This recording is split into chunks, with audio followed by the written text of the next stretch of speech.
Hello and welcome to another edition of the Gadget Show Web TV. This is TomTom's latest top-of-the-range satnav, the GO 930.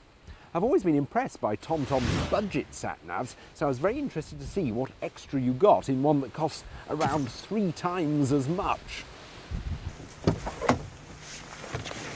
Well, you've got a very sleek, black and rubberized slimline case and a 4.5-inch touchscreen. The basic look of the interface will be very familiar to regular TomTom users. It's the same elegantly simple one it's always been, though in this case you get the addition of a remote control, so you can sit back and operate it from here if the windscreen's too long a stretch.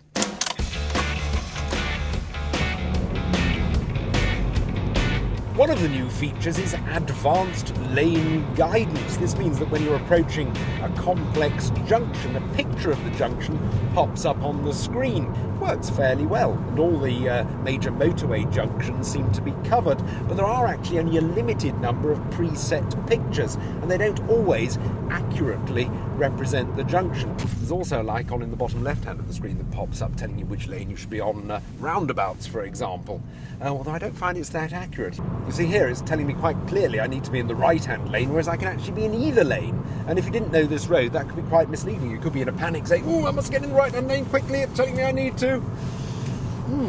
As well as routing, you also get traffic information on the 930, delivered in no less than 3 different ways.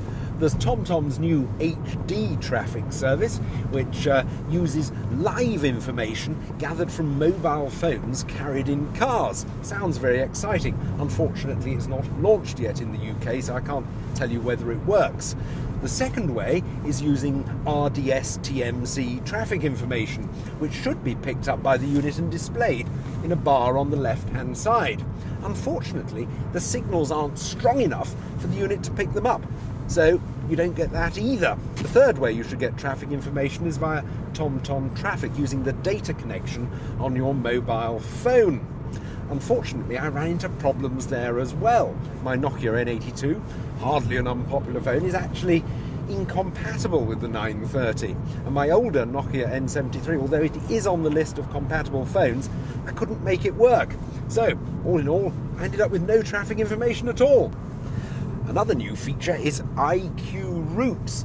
This uses real historic data on traffic speeds to suggest different routes and different route timings according to the time of the day you're travelling.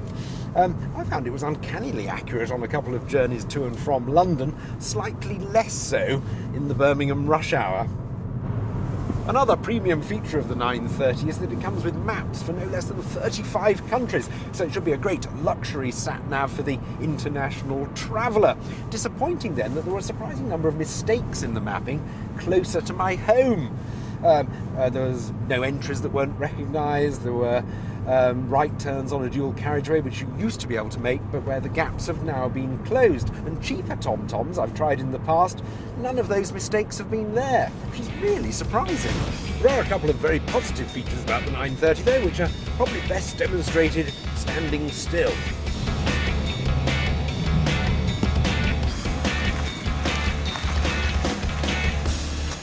One of them is voice recognition. You can actually just speak your address into the TomTom. Hit spoken address, Birmingham. There it is, pops up, just choose it. Street, Heath Mill Lane. It's recognised it.